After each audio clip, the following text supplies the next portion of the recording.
instant the very first group of enthusiastic Filipino supporters landed at Linz Airport, the Women's Tennis Association realized they were facing an unexpected challenge. When the second wave of travelers poured in, the challenge quickly escalated into a full-blown emergency. And by the time the third, fourth, and fifth waves arrived, flooding the quiet Austrian city, the entire organization was left scrambling in disbelief, completely caught off guard and unprepared for what was unfolding. Long before the Upper Austria Ladies Linz tournament was set to begin, an astonishing crowd of roughly 35,000 Filipino fans had already descended upon the small city of Linz. The venue itself could only hold a little more than 5,000 spectators. Every hotel room in the area had been reserved for weeks in advance. The streets were alive with vibrant Philippine flags fluttering everywhere, and the air echoed with passionate chants of Laban Alex. The WTA had witnessed the powerful Eala effect in bigger cities like Melbourne, Dubai, and Miami, but nothing compared to the sheer scale of what was happening here. Never before had such massive numbers overwhelmed a modest city of just 200,000 residents.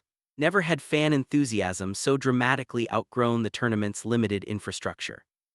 As more and more flights continued to arrive from Manila, Dubai, and various parts of Europe, the WTA found itself confronting a question that seemed almost impossible to answer.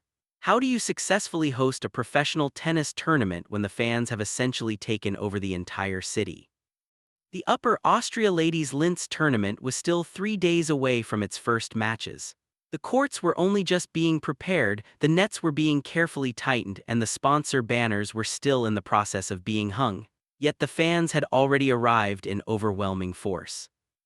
Around 35,000 Filipino travelers had made the journey to this peaceful Austrian city, a number so enormous that local authorities at first believed the reports must have been some kind of mistake or exaggeration. These devoted supporters came from Manila, from Dubai, and from Filipino communities scattered across Europe. Many arrived on specially organized charter flights arranged by community groups, while others traveled by train from Vienna or took long bus rides from neighboring countries like Germany, Switzerland, and Italy. They brought with them a sea of Philippine flags, colorful banners, and handmade signs proudly displaying messages of support and national pride for Alex Eala. Linz Airport, which normally handled only a few thousand passengers each day, was suddenly swamped. The baggage claim area turned into a vibrant ocean of red, white, and blue. Taxi queues stretched for several blocks, and hotel lobbies were packed with excited fans checking in well ahead of their scheduled reservation dates. By the time the sun went down that day, the entire city had undergone a remarkable transformation. Philippine flags hung from countless hotel windows, were draped across bridges, and tied to street lamps throughout the town. Local restaurants that had never offered Filipino cuisine before quickly added dishes like adobo and lumpia to their menus to cater to the visitors. Businesses hurried to bring in staff who could speak Tagalog. Even the city's tourist board, which had initially viewed the tennis event as a relatively minor occasion, suddenly found itself responding to inquiries from major international media outlets that had rarely, if ever, paid attention to the Linz Open in the past. "We have never experienced anything like this," one exhausted local official admitted to reporters. "It feels as though an entire small city's population has been transported here overnight, and every single person has come for one young athlete." That athlete, Alex Eala, was still training hard in Mallorca at the Rafa Nadal Academy, getting ready for her clay court season debut. She was not scheduled to reach Linz for another 2 days, but her fans did not mind waiting. They had traveled far not just to watch her play, but simply to be close to her, to breathe the same air and walk the same streets she would soon walk. They had come to turn this quiet Austrian town into a vibrant, joyful celebration of Filipino identity and pride. The numbers surrounding the pre-tournament period painted a picture no one in the tennis world could have foreseen. Ticket sales for the event had skyrocketed by more than 400% compared to the previous year, a massive surge that organizers had neither expected nor properly planned for in their budget. Every session that included Alex Eala sold out within hours of becoming available. Officials were forced to relocate her matches to the larger design center Linz to try to handle the demand, but even that venue's capacity of around 5,000 proved far from enough. The economic boost to the city was equally remarkable. Hotels reported full occupancy throughout the tournament week, a level of demand usually reserved only for Linz's famous Christmas markets. Restaurants in the city center extended their hours, with many staying open around the clock and posting record-breaking sales. The local tourist board projected that the event would bring in more than 10 million euros in economic activity, over 10 times the previous record for any similar occasion. Air traffic into Linz had jumped by 300%, prompting airlines to schedule additional flights from Manila, Dubai, and major European cities. The small regional airport built for calm daily operations was now handling tens of thousands of passengers. Baggage handlers worked extra shifts, customs officers were stretched to their limits, and the modest terminal felt like it was bursting at the seams. Media coverage reached levels never seen before for this tournament. International news organizations that had previously ignored the Linz Open now sent teams to capture the extraordinary sight of thousands of Filipino fans transforming an Austrian city. Philippine television channels broadcast live reports from the streets, with anchors standing in front of the design center Linz as national flags waved proudly behind them. Social media platforms overflowed with photos and videos of the Filipino diaspora gathered together in Austria, flags waving high, voices united in song and celebration. Even the WTA, which had already become somewhat familiar with the growing Eala effect after seeing it overwhelm ticket systems in Miami and spark a 48% increase in sales in Dubai, was stunned by the intensity in Linz. "We have never seen anything on this scale," a WTA spokesperson confessed. "The numbers are simply unprecedented. We are working closely with local authorities to maintain safety and security for everyone, but the size of this gathering is unlike anything we have dealt with before." Behind the scenes, the WTA was operating in full crisis management mode. The organization had spent weeks coordinating with local police, security teams, and tournament staff, yet none of those preparations had accounted for an influx of 35,000 passionate fans. Emergency meetings were held at the WTA's European offices. Discussions ranged from trying to relocate the entire event to a bigger venue, though Vienna was too far for most fans who had already booked accommodations in Linz, to limiting further ticket sales, which was impossible since most tickets were already sold. Security was increased, but personnel were already overworked. The idea of canceling the tournament was briefly floated, but the financial losses and damage to the sport's reputation would have been devastating. One insider, speaking on condition of anonymity, put it plainly, "We are simply not prepared for this. Every time we think we have a handle on the Eala effect, it grows even bigger and proves us wrong again." This was not the first time the WTA had struggled with Alex Eala's surging popularity. At the Australian Open earlier that year, her first-round match on a small outer court had drawn lines that snaked around Melbourne Park, forcing security to turn hundreds of fans away. In Dubai, her presence had caused ticket sales to rise by 48% year-over-year. In Miami, the online ticket platform had crashed on the very first day of sales due to overwhelming demand from Filipino supporters. But Linz was different. It was a modest city of 200,000 people, not a sprawling international metropolis like Melbourne or Miami. Its infrastructure was never designed to absorb such a sudden and massive wave of visitors. Hotels were completely full, restaurants were struggling to cope, streets were crowded, and the tournament had not even started yet. For months, tennis insiders had been talking about the Eala effect, but the scenes unfolding in Linz took the phenomenon into entirely new territory. Why would 35,000 fans, later growing to 40,000 and then 45,000, be willing to travel to a small Austrian city for a WTA 500 event? Why would they spend thousands of dollars on flights and hotels, take time off from work, and rearrange their lives just to watch a 20-year-old player who had not yet won a Grand Slam title and whose ranking had recently slipped from number 29 to number 45? Marketing experts had been pointing to the answer for some time. It was about deep emotional connection. For many in the Filipino diaspora, Alex Eala represents far more than just a talented tennis player.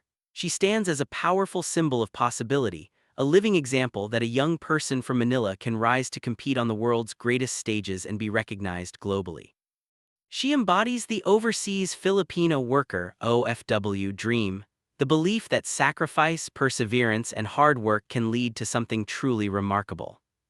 When a player carries the hopes of an entire nation, the atmosphere in the stadium often feels more like a Davis Cup tie than an individual match. As one experienced referee noted earlier in the season, people are not just cheering for a player, they are cheering for their country. That sense of national pride was unmistakable in Linz. The fans who had journeyed from across Europe and beyond were not only supporting Alex Eala, they were proudly celebrating the Philippines itself. Flags waved, songs were sung, and a strong feeling of shared heritage filled the air. The actual tennis matches sometimes seemed almost secondary to the larger cultural celebration. Professor Crystal Antonia Russell, a marketing expert at Pepperdine Graziadio Business School, had analyzed the phenomenon months earlier. This pride, the genuine Filipino pride, is authentic. You cannot manufacture it. In a world where people crave real, heartfelt emotions and inspiring stories of athletic achievement, Alex Eala represents so many of those values. Eala herself had spoken openly in the past about the heavy weight of expectations and the difficulty of remaining grounded when thousands of voices are chanting her name. In Linz, that devotion was on full display even before she arrived, a powerful testament to how deeply her supporters felt connected to her. As the days went on, the crowd kept growing. What began as 35,000 fans soon swelled to 40,000, and then 45,000 as additional flights continued to bring more supporters from Manila, Dubai, and around the world. The city of Linz, home to 200,000 residents, was now playing host to nearly a quarter of its usual population in visitors, all gathered in support of one young tennis star. The airport, already pushed to its limits, continued to set new daily passenger records. Airlines added more flights, yet demand still outpaced supply. Some fans endured journeys lasting 24 hours or longer, making multiple connections just to reach Linz. The city's roads, hotels, and public services were stretched almost to breaking point. Local authorities, who had first welcomed the economic benefits, began voicing serious concerns about crowd control, public safety, and the strain on emergency services. Faced with growing pressure, the WTA issued a public statement asking fans without tickets to watch the matches from home. But the message had little effect. These supporters had not traveled thousands of miles simply to stay away. They had come to be part of history, to celebrate their culture, and to show the world that Filipinos could unite anywhere on the planet.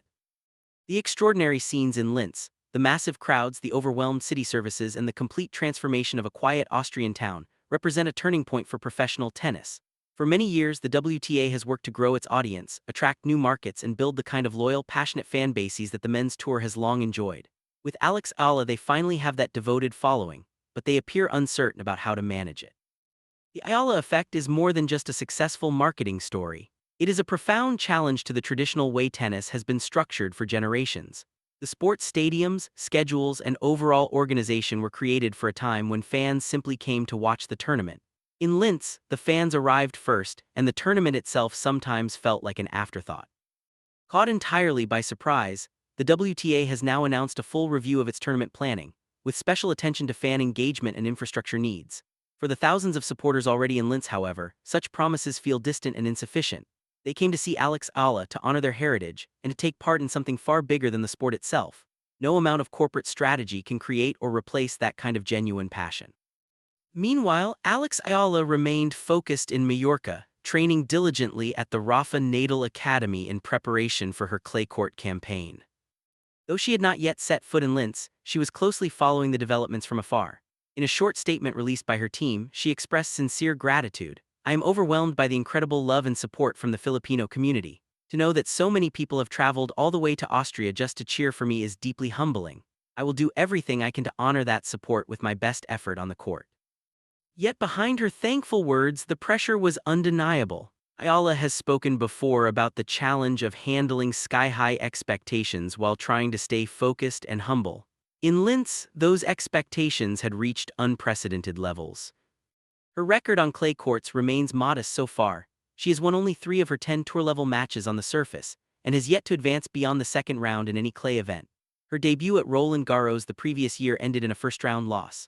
The slower pace, higher bounces, longer rallies, and greater need for patience and smart tactics all present real tests compared to the faster hard courts where she has shown brightest. Still, Alex Eala has never been one to back down from a challenge. In a recent podcast conversation with former world number 1 Andy Roddick, she talked about the importance of adapting as opponents begin to study her game more closely following her rapid rise. As the WTA continues to grapple with the overwhelming support for its rising star, one thing is clear. Whether her ranking sits at number 45 or higher, Alex Eala carries something far more valuable than any number: the unwavering love and loyalty of an entire nation that is ready to follow her to any corner of the world. What are your thoughts on the incredible journey of over 35,000 fans who made their way to Austria for Alex Eala? Feel free to share your opinions in the comments below. Subscribe to Rally Radar for daily WTA updates, in-depth match analysis, and stories that dive far beyond the final score. Because at Rally Radar, we bring you the heart of the game.